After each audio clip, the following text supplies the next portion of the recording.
प्रतीक है, जो लुटेरी भाषा है अंग्रेजी, वो सबके सर पर रख दी। तो हमें हमारी मातृभूमि को, हमारी संस्कृति को वो आज तक सम्मानपूर्वक संपूर्ण न्याय क्यों नहीं मिल पाया? ये राजनीतिक घराने, राजनीतिक पार्टियां क्या कर रही हैं सत्ता में बैठकर? तो आपको मतलब अगर दूसरी भाषाओं से दिक्कत है तो वैश्विक भारत की पुनर्कल्पना कैसे होगी अगर हम सारी भाषाएं नहीं जानेंगे? क्या हम सीमित नहीं हो जाएंगे? पत्रकार महोदय, मेरे शब्दों में किसी भी भाषा से कोई दिक्कत नहीं है। यदि जो पहला जन्म है, पहले जन्मे के आयु अवस्था के अनुसार उसको मान सम्मान उचित स्थान नहीं दिया तो सारी व्यवस्था चरमरा जाएगी। कोई कितना बुद्धिमान हो, विद्वान हो, वह कोई सत्ता और समाज नहीं चल पाएगा। संस्कृत सभी भाषाओं की जननी है, बैठाई क्यों नहीं सब है? अभी इससे सारी भाषाएं निकली हैं, वो अलग डाली। हमारी जो सनातन धर्म संस्कृति की शिक्षा है वो स्कूलों में, कॉलेजों में, विश्वविद्यालयों में क्यों नहीं दी गई? मास्टर बनो या पढ़ाई बनो, डॉक्टर बनो या पढ़ाई बनो, इंजीनियर बनो या पढ़ाई, इंसान बनो या पढ़ाई बनो, है कहीं? देखो, संस्कृत के बारे में कहा भी जाता है कि Sanskrit is the mother of all language, सारी भाषाओं की माँ है। तो फिर सारी भाषाओं से तो प्यार होना चाहिए। तो फिर एडिशनल में क्यों डाल लिया करे?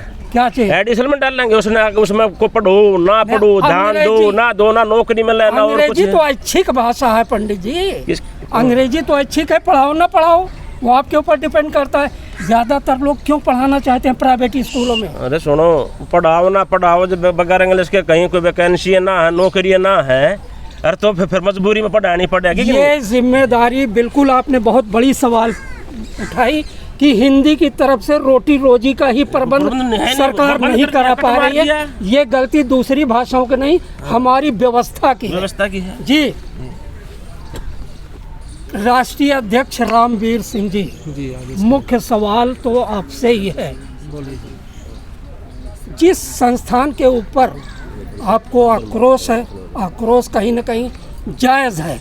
जब संस्कृत पर बात आएगी, संस्कृत पर कोई आघात होगा तो दुख तो होता ही है, हर आदमी को दुख होता है। लेकिन क्या शिक्षा मंत्री से आप लोगों ने ये अप्रोच नहीं किया कि ऐसे अधर्मी आदमी को वहाँ से हटा दें? जोशी जी को, परमार जी को, पता है क्या है इसके लिए कौन दोषी है ये बताइए। सत्ता में आने से पहले बहुत बड़ी बड़ी चीज़ें बोली जाती हैं, लेकिन सत्ता में जिस टाइम सत्ता से आने पहले चुनाव होते हैं, आपके पास आते हैं वोट मांगने के लिए, आपके आगे हाथ जोड़ते हैं, रिक्वेस्ट करते हैं, आपके साथ में खाना भी खाते हैं बैठ के, आप ज़मीन पे बैठे ज़मीन पे ही बैठ जाते हैं। वोट भी तो आपका ज़्यादा है। सुनिए पहले मेरी पूरी बात को। लेकिन सत्ता में आने के बाद में जब हम अपनी बातों को लेके उनके पास में जाते हैं तो हमारे से ये पूछा जाता है ये कौन खड़ा है। हमने तो नहीं पूछा जब हमारे पास में आए आप कौन है,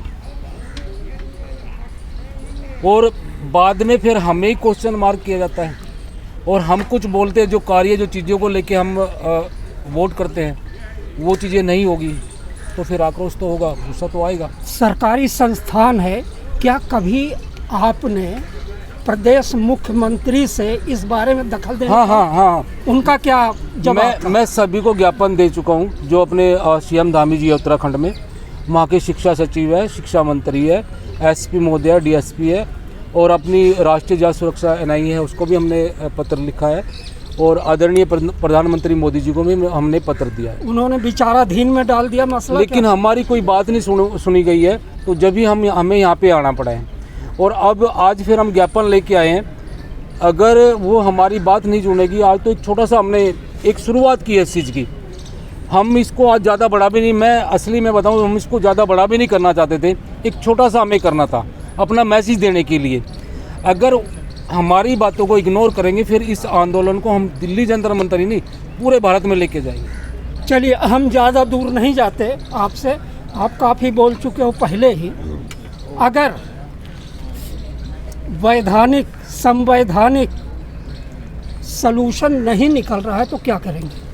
निकलेगा, सरकार खामोश है, रहने खामोश, कहीं न कहीं उनकी समझ में आपकी समस्या आ ही नहीं रही। देखो, या आप ही गलत समझ रहे हैं क्या? देखो ऐसा है, जो चीज़ें पैदा होती है वो ख़त्म भी होती है। अगर तो किसी ने बुराई की शुरुआत की है ना, भगवान श्री राम जी आए थे, रावण जी आए थे, समाप्त हुए ना। भगवान श्री कृष्ण जी आए थे, कंस भी आया था, समाप्त हुआ ना। तो कोई इस देश का भाग्य विधाता नहीं, मैंने अभी भी बोला था, इस देश का भाग्य विधाता परमपिता परमात्मा है। और अपने सनातन धर्म की बहन बेटियों की रक्षा सुरक्षा करना और उनके हितों के लिए आवाज़ उठाना मेरा परम कर्तव्य है। तो उसके लिए मतलब संवैधानिक रास्ता पकड़ा जाएगा या कोई भी रास्ता, ये इनके इन प्रकार हैं। देखो डोज किसको किस हिसाब से चाहिए, अगर वो हल्की में, ये हल्की डोज चली हुई है अभी, अगर इससे उनको आराम लगता है तो ठीक है, फिर हैवी डोज तैयार कर देंगे। ये